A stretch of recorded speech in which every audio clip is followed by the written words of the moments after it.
Hi, I'm Kathy. I'm going to do a little greenery on these little watercolors that I'm working on with architectural details. So what I start with is always a very light wash. I've got some green puddles here. I'm using a yellow green, which is called Skip's Green. I can always add a little yellow to it to make it a lighter, always water to make it lighter. I am using this Viridian Green, which look how bright that is. Oh my goodness. I add blue for distance. So I have some puddles here that are a little bit bluer with cerulean, my ultramarine blue. But I need to dull that. So I'm always putting in something like a purple to really dull that down, or like my burnt sienna to make it a lot more natural. This is more of a natural green here. So I have these different puddles that I'm playing with to get greenery. So let's look at greenery.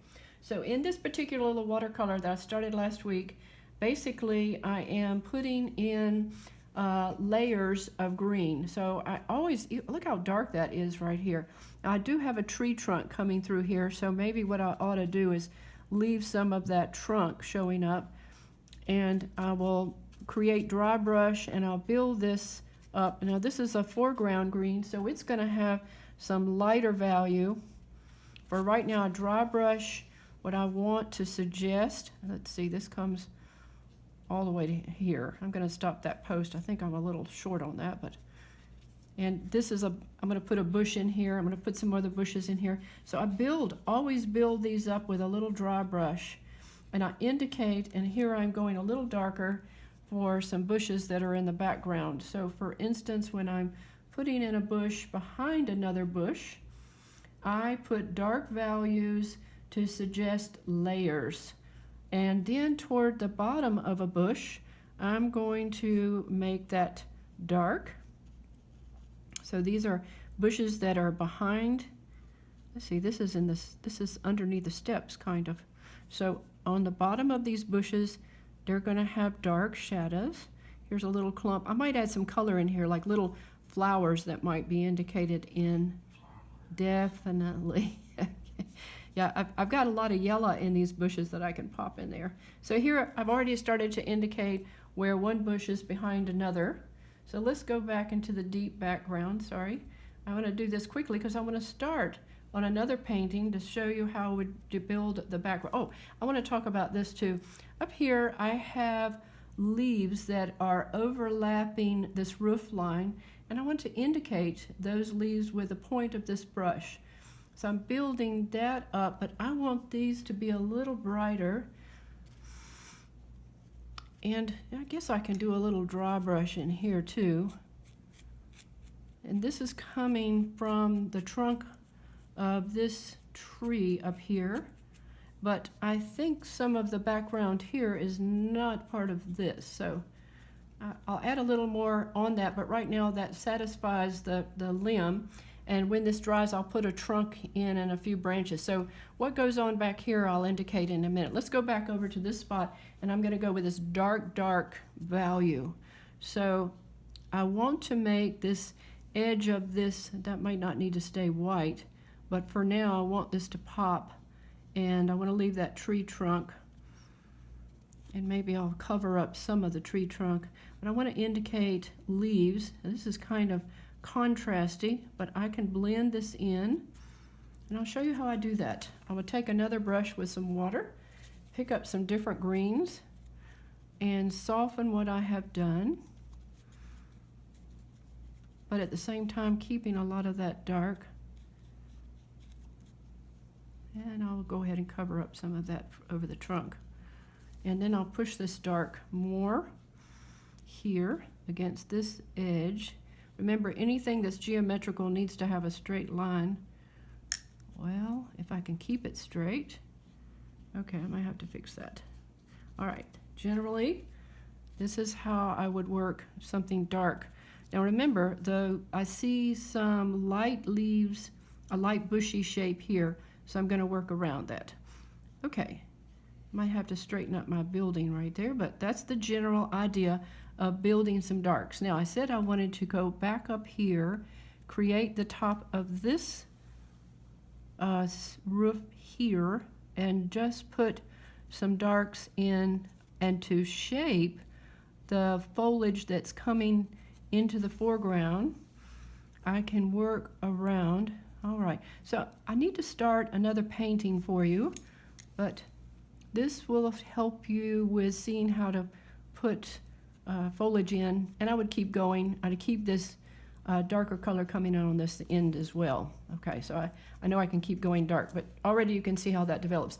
Now, I'm going to put in a trunk and a few limbs, so I want to connect the branches so that this makes a little sense. I need to keep these branches small. That looks a little thick. And so that you have a feeling of this is really a tree trunk here.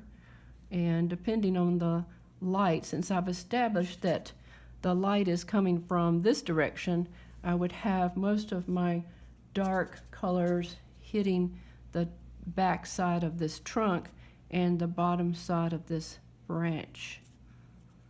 So here's just indicating the trunk of this tree coming in.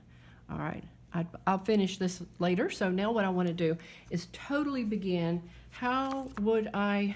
All right, this is my reference photograph. If you can see, I've made some changes. I moved the building over. I moved this tree because I felt it was too heavy on this side. I left the building, but I moved this tree over here. And so how am I going to treat this background? Well, I'll show you. I'm going to begin with some blue sky because that's kind of nice. Okay, so I could wet this, or I can just go with what I have, which is a wash. And I don't mind if I could have left some clouds in there, but I just want to have a sense of nice blue. I want it a little darker over here. Whoa, I didn't mean to go quite that dark. Although I think it's nice to have variety in the sky. And it's always darker across the top of a sky than it is as you move down. So I might have some blue showing through the branches of these trees. So I bring that down. The next color I'm going to put in is, of course, that yellow green. And anything that's light can be covered up with dark. So I'm putting that in pretty boldly. I'm thinking that, I wish I'd put some lighter blue down there, but anyway, there'll be enough density and there'll be enough air showing. And this is, again, that skips green and it gets covered up with a lot of dark. But for now, this begins my painting. Now it gets really dark in here, and I'm dry brushing just to get that suggested.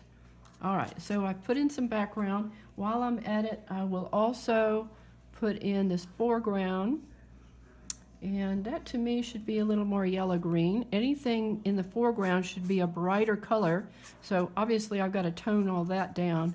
This is some landscape that I'm going to put in. I'm just sort of making up some of this, and this is the ground, and I'm thinking that, am I putting the grass all the way down here? I think I am. So let me add some more bright color. I may end up covering that up, but for now I think I intended to make that ground. So I've got some zigzags going on here, and I'll probably put some high grass here, and I might put some tulips or, well, lilies or something in there. Okay, so my next layers, I'm going to start looking where the darks are. So I have this next green, which I used from the Viridian, a little bit of the Skips green, and something to dull it like the purple or a touch of red, anything that does that. And now I'm going to begin to concentrate around, there is a bush here, it's actually taller. I should have put a little light on that bush. So I'm framing that here and bringing this around, putting the darker color in. This will end up with 4 or 5 or 6 different layers. I'm helping to establish the shape of this little log cabin in the mountains and not lose, you know, I just realized that trunk is going to be so dark I could go right over it. You have to make those decisions as you go along. So I'm going to come up here. I'm not going to develop all of this, but I'll give you an idea of how I begin. and then how I might work a certain area. These are going to be darks as, so let's move to a little darker value right around here. This has some blue in it because it is very dark. I also have some blue going in here because that's also very dark. Like I say, I wish I'd put in my lighter color, but we have to look for the values. I'm going to move over here because I have to let this area dry before I can show you anything else in that area. I use the flat of the brush. You know, it's interesting, I don't see that rooftop at all because I'm looking up at the building and therefore the roof is disappearing for me. I draw what I see and my photo is my reference. You pretty well need a good photo to get that idea. I'm leaving that tree out because I moved it over. So here's some texture, again building that feeling of foliage, and multiple layers will get you where you need to be. This is a different kind of tree, but I'm going to have some pine trees in here. But see, already I'm building foliage. All right, so let's switch to this little round brush and I'll do a little bit more and then I think I'm going to stop. Just because you will get the idea of how to do this, then I'll show you the finishing touches. Again, I'm putting my green, a little bit of purple together to make a duller green. That's a little darker, and I also wanted it to be darker. So let's say, okay, right here, I knew I was going to make a pine tree. And so I'm suggesting the pine tree, have it put in the trunk. So I can work around that with darks and lights, and it should help to say what kind of tree that really is.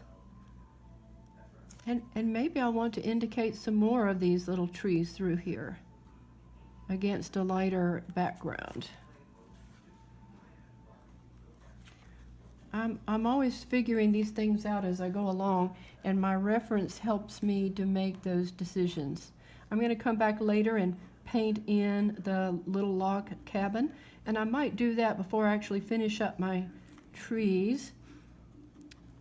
And you know, maybe there's something here that I might want to keep light as a layer of trees.